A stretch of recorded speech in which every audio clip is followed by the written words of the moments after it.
Le don de plasma le plasma est un produit dont on a énormément besoin parce que le don de plasma fait par Plasmaphéreses sert à faire du plasma thérapeutique, c'est-à-dire du plasma qui est transfusé à des malades. Alors on a deux techniques de préparation du plasma. On peut traiter le plasma par le bleu de méthylène et traiter le plasma par viroinactivation, par solvant détergent, ce qui permet d'avoir un produit qui est totalement fiable. Alors pour le prélever du plasma, il faut un séparateur de cellules, sachant qu'on prélève du sang total, on sépare par centrifugation, par différence de densité, les différents éléments, on réinjecte au donneur les globules rouges, les globules blancs et les plaquettes, et on ne garde que le plasma. Le plasma qui est la phase cellulaire du sang. Le sang est en suspension dans du plasma. Et le plasma se reconstitue très rapidement dans l'organisme, parce que c'est à 90% c'est de l'eau, avec quelques protéines. Donc on demande aux personnes qui viennent donner du plasma de boire avant et de boire pendant le prélèvement, parce qu'on retire environ 600 ml de plasma, et il faut compenser ces 600 ml. Donc il faut que les gens, là pour le plasma, il faut que les gens boivent un liquide de l'eau ou un liquide sucré. Il ne faut pas boire spécialement quelque chose d'alcoolisé.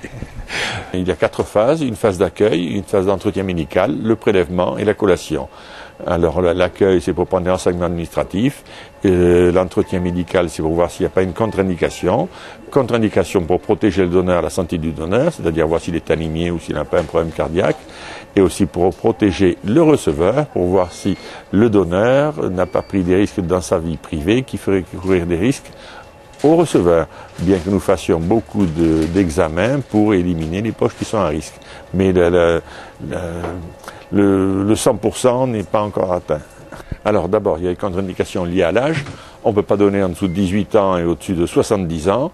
Et il y a des contre-indications liées à la santé du donneur, ce que je vous disais, c'est-à-dire s'il a pris des risques dans sa vie privée, s'il est anémié, si parfois quand il a fait des voyages où on met des examens supplémentaires, par exemple la recherche du paludisme, la recherche de la maladie de Chagas.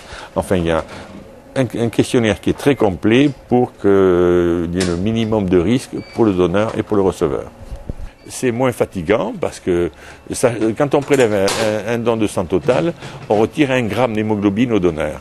Quand on prélève du plasma, on ne retire pas du tout d'hémoglobine. Donc, le donneur n'est pas fatigué. Mais c'est plus long parce qu'il faut, suivant les donneurs, entre 45 minutes et 55 minutes pour faire un don de plasma. Alors, pour le plasma, ce sont généralement des malades qui ont des troubles de la coagulation pour ce plasma de Plasmaphéreses, c'est-à-dire qui risquent de faire des hémorragies. Et aussi, il y a un gros utilisateurs de plasma, ce sont les malades à qui on fait des échanges plasmatiques, c'est-à-dire que dans leur plasma, il y a des substances toxiques, on est obligé de leur retirer leur plasma et de le remplacer par du plasma de donneur.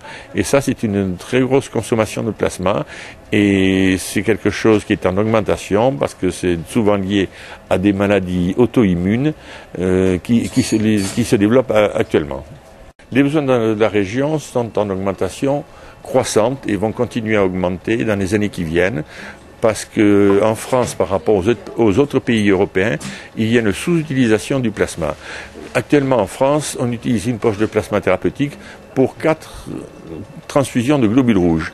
Les autres pays d'Europe sont entre un plasma ou au minimum un plasma pour un concentré de globules rouges. Donc dans les années qui viennent, il va y avoir une forte augmentation de la demande en plasma. Et il y a aussi une forte augmentation de la demande du laboratoire français du fractionnement des biotechnologies pour fabriquer des produits stables dérivés du sang, c'est-à-dire l'albumine, le facteur 8 qui sert pour les hémophiles et les immunoglobulines.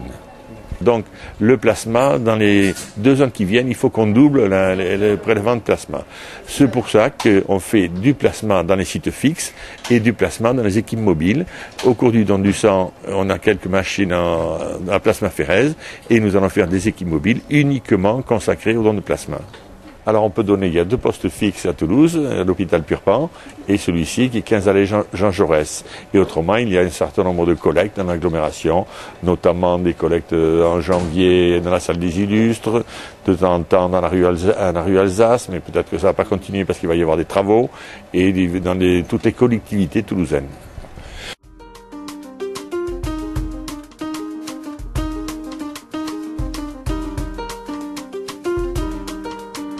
Merci.